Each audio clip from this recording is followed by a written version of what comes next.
പ്രിയമുള്ളവരെ, വെളിപ്പാട് എന്നത് ഒന്ന് കൃപാവരങ്ങളിൽ നിന്നുള്ള വെളിപ്പാട്, രണ്ട് അവനവനെക്കുറിച്ചുള്ള അവനവൻ ആരാണ്, എന്താണ്, എങ്ങനെയുള്ളവനാണെന്ന് അവനവനെക്കുറിച്ചുള്ള വെളിപ്പാട്. അടുത്തത് നമ്മൾ അഭിമുഖീകരിക്കുന്ന അടുത്തിടപെടുന്ന ആളുകളെക്കുറിച്ച് അവർ എങ്ങനെയുള്ളവരാണ്, എപ്രകാരമുള്ളതാണ്, ഏത് നിലയുള്ളവരാണെന്നുള്ള കുറിച്ചുള്ള വെളിപ്പാട്. പിന്നെ ദൈവത്തെക്കുറിച്ചുള്ള നമ്മുടെ വെളിപ്പാട്, ദൈവവചനത്തിലുള്ള നമ്മുടെ വെളിപ്പാട്, ദൈവവചനത്തെക്കുറിച്ചുള്ള നമ്മുടെ വെളിപ്പാട്, പുത്രനായ യേശുക്രിസ്തുവും നാമും തമ്മിലുള്ള ബന്ധത്തെക്കുറിച്ചുള്ള വെളിപ്പാട്, നമ്മെ ദൈവം ഏൽപ്പിച്ചതിനെക്കുറിച്ച് നാം ദൈവം മുമ്പാകെ ആരാണെന്നും ജനത്തിന് മുമ്പാകെ ആരാണെന്നും എന്നതിനെക്കുറിച്ചുള്ള വെളിപ്പാട്, നമ്മുടെ ജീവിതത്തിൻ്റെതായ നിത്യതയെക്കുറിച്ചുള്ള നമ്മുടെ വെളിപ്പാട്. ഇത്രയും കാര്യങ്ങൾ ഒരു ദൈവത്തിൻ്റെ ജീവിതത്തിൽ മാറ്റിവെക്കാൻ പാടില്ലാത്തതായ വസ്തുതയാണ്. Praise the Lord. വചനം പറയുന്നു, വെളിപ്പാടില്ലാത്തടത്ത് ജനം മര്യാദ കെട്ട് നടക്കുന്നു. ഞാൻ പ്രസംഗിക്കുന്നത് കൃപാവരത്തിൽ നിന്നുള്ള വെളിപ്പാടിനെ കുറിച്ചല്ല. Praise the Lord. അതായത് നാം ആരാണ്, എപ്രകാരമുള്ളവരാണ്, ഏത് നിലയിലുള്ളവരാണെന്ന് നമ്മെക്കുറിച്ച് അറിയണം. പുത്രൻ തമ്പുരാൻ എപ്പോഴും താൻ എന്നെക്കുറിച്ച് പറഞ്ഞ കാര്യം, ഞാൻ ദൈവത്തിൻ്റെ അടുക്കൽ നിന്ന് വന്നിരിക്കുന്നു, ഞാനും ദൈവം ഒന്നാകുന്നു, എന്നെ കണ്ടോ ദൈവത്തെ കണ്ടിരിക്കുന്നു, ഞാൻ ദൈവത്തിൻ്റെ ഇഷ്ടം നിവർത്തിക്കുവാൻ വന്നവനാണ്, എന്നെ ഇഷ്ടം ചെയ്യുന്നവൻ്റെ പ്രവൃത്തി, എന്നെ ഇഷ്ടം ആഗ്രഹിക്കുന്ന പ്രവൃത്തി തികയ്ക്കുന്നതിൻ്റെ ആഹാരം എന്നിങ്ങനെയാണ് തന്നെക്കുറിച്ചുള്ള തൻ്റെ വെളിപ്പാട്. താൻ ദൈവപുത്രനാണ്. അപ്പോൾ ദൈവം തമ്പുരാൻ പുത്രനെ കുറിച്ച് താൻ സ്നാനവെള്ളത്തിൽ നിന്ന് യോഹന്നാന്റെ അരികിൽ നിന്ന് വെളിയിലേക്ക് വന്നപ്പോൾ പുത്രനെ കുറിച്ച് ഇങ്ങനെ ലോകത്ത് പ്രസ്താവിച്ചു, ഇവൻ്റെ പ്രിയപുത്രൻ, ഇവനും ഞാൻ പ്രസാദിച്ചിരിക്കുന്നു. ലോകത്തിന് ദൈവം പുത്രനെ കുറിച്ച് കൊടുത്ത വെളിപ്പാട്.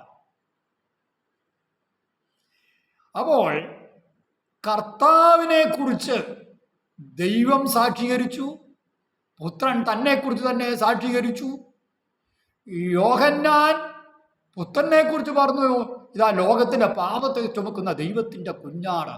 അവന് യോഹന്നാന് യേശുവിനെ കുറിച്ചുള്ള വെളിപ്പാട്. യോഹന്നാൻ കർത്താവിനെ സ്നാനപ്പെടുത്തുമ്പോൾ അവൻ സ്നാനപ്പെടാനായിട്ട് യേശുവിൻ്റെ അടുക്കൽ ചെല്ലുമ്പോൾ വിസമ്മതിച്ചു. പറഞ്ഞു, യോഹന്നാനോട് കർത്താവ് പറഞ്ഞു, ഇപ്പോൾ സമ്മതിക്കാം, ഇങ്ങനെ സകല നീതിയെ നിവർത്തിക്കുന്ന നമുക്ക് ഉചിതം എന്നാറേ അവനെ സമ്മതിച്ചു. യോഹന്നാന് കർത്താവിനെ കുറിച്ചുള്ള വെളിപ്പാട്, കർത്താവിന് തന്നെ സ്നാനപ്പെടുത്തുവാൻ പോകുന്ന യോഹന്നാനെ കുറിച്ചുള്ള വെളിപ്പാട്, പരസ്പരം അത് ഏറ്റുപറയുകയാണ് അവിടെ. അപ്പോൾ നമ്മൾ മറ്റുള്ളവരെ എന്ത് ചെയ്യണം, മറ്റുള്ളവരാരാണെന്നും എങ്ങനെയുള്ളവരാണെന്നും നമ്മളെക്കാൾ ശ്രേഷ്ഠരാണെന്നും എന്നുള്ളതായ കാര്യം അംഗീകരിക്കുകയും അവരെക്കുറിച്ച് അവരോടും മുമ്പിൽ സമ്മതിക്കുകയും മറ്റു ഭാഗം സാക്ഷ്യപ്പെടുത്തുകയും ചെയ്യുന്നത് ദൈവവചനത്തിൽ നമുക്ക് അടുക്കാൻ ലഭിക്കുന്ന ഒരു വെളിപ്പാടാണ്. എത്ര പേർക്ക് അത് സാധിക്കും? സ്നാപകയോഹൻ പറയുമ്പോൾ കർത്താവിനെ കുറിച്ചുള്ള വെളിപ്പാടില്ലെന്ന് അവൻ പറഞ്ഞു, ഞാനോ കുറയണം, അവനോ എന്നിൽ വളരണം. ഞാൻ കുറയട്ടെ, അവൻ എന്നിൽ വളരട്ടെ. ഞാൻ നന്നതാണ് കൊടുത്തതിന് മാത്രമേ, കർത്താവിൻ്റെ വിധേയപ്പെടുത്തി കൊടുത്തതിന് മാത്രമേ എന്നിൽ കൂടെ കർത്താവിൻ്റെ നാമം മഹത്വപ്പെടുകയുള്ളൂ, കർത്താവിൻ്റെ നാമം അനുഗ്രഹിക്കപ്പെടുകയുള്ളൂ. കർത്താവ് വളരട്ടെ, ഞാൻ കുറയട്ടെ. ആ വെളിപ്പാടായിരിക്കണം കർത്താവിൻ്റെ പേരിലും ശുശ്രൂഷയിൽ അന്യോന്യവും നമ്മുടെ വ്യക്തിപരമായ ജീവിതത്തിൽ ഉണ്ടായിരിക്കേണ്ട വെളിപ്പാട്. Praise the Lord. നമുക്ക് തിരുവചന ഭാഗം വായിക്കുമ്പോഴേ കാണുവാനായിട്ട് കഴിയുന്നതായ കാര്യം, കർത്താവ് ജനങ്ങളോട് ചോദിച്ചു, കർത്താവ് ശിഷ്യന്മാരോട് ചോദിച്ചു, ജനങ്ങളാ എന്നെക്കുറിച്ച് എന്ത് പറയുന്നു? അവരെ ജനങ്ങളുടെ അഭിപ്രായം പറഞ്ഞു. നിങ്ങൾ എന്നെക്കുറിച്ച് എന്തോ പറയുന്നു? പത്രോസ് പറഞ്ഞു, ഈ ജീവനുള്ള ദൈവത്തിന്റെ പുത്രനായ ക്രിസ്തു ആകുന്നു. പത്രോസിന് യേശുവിനെ കുറിച്ചുള്ള വെളിപ്പാട്. സ്തോത്രം. അപ്പോൾ നമ്മുടെ ജീവിതത്തിൽ നമ്മൾ കർത്താവിനെ സേവിക്കാൻ ഇറങ്ങിയാൽ, കർത്താവിന് വേണ്ടി ജീവിക്കാൻ ഇറങ്ങിയാൽ, കർത്താവിനെ കുറിച്ചുള്ള യഥാർത്ഥമായ ഒരു വെളിപ്പാട് കാണാം. അതാണ് വചനം പറഞ്ഞത്, നിങ്ങളെ കുറിച്ചുള്ള വിളിയും തിരഞ്ഞെടുപ്പും ആദ്യം ഉറപ്പാക്കുവിൻ. കർത്താവ് നമ്മെ വിളിച്ച് വേർതിരിച്ചിരിക്കുന്നു. എന്നെക്കുറിച്ചുള്ള വിളി എങ്ങനെയുള്ളതാണ്, എപ്രകാരമുള്ളതാണ്, ഏത് നിലയിലുള്ളതാണ്, ആ വെളിപ്പാട് നമ്മൾ പ്രാപിക്കണം. സ്തോത്രം. അപ്പൊ അവരവരെ കുറിച്ച് ഈ പാപം നിറഞ്ഞ ലോകത്തിൽ, വഷളത്വം നിറഞ്ഞ ലോകത്തിൽ അവനെ കുറിച്ചുള്ള വെളിപ്പാട് അവനവനുണ്ടായെങ്കിൽ മാത്രമേ അന്ത്യത്തോളം ദൈവകൃപയിൽ നിൽക്കാൻ പറ്റത്തുള്ളൂ. കർത്താവ് ഏൽപ്പിച്ച ഉത്തരവാദിത്വം നിറവേറ്റാൻ പറ്റത്തുള്ളൂ. ഉത്തരവാദിത്വബോധം വരികയുള്ളൂ. Praise the Lord. തന്റെ അടുക്കൽ വന്നതായ ഫിലിപ്പോസിനെ കർത്താവ് ശിഷ്യന്മാരുടെ സാക്ഷീകരിച്ചത്, ഇവൻ സാക്ഷാൽ ഇസ്രായേലിൻ, ഇവനിൽ കപടമില്ല. നമ്മൾ ഓരോരുത്തരും കർത്താവിന് മുമ്പിൽ ചെല്ലുമ്പോൾ കർത്താവിന് നമ്മെക്കുറിച്ചൊരു വെളിപ്പാടുണ്ട്.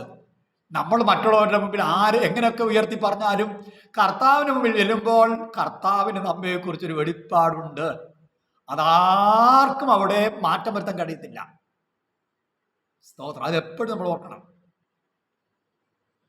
Praise the Lord. ഹല്ലേലൂയ. സ്തോത്രം, സ്തോത്രം, സ്തോത്രം.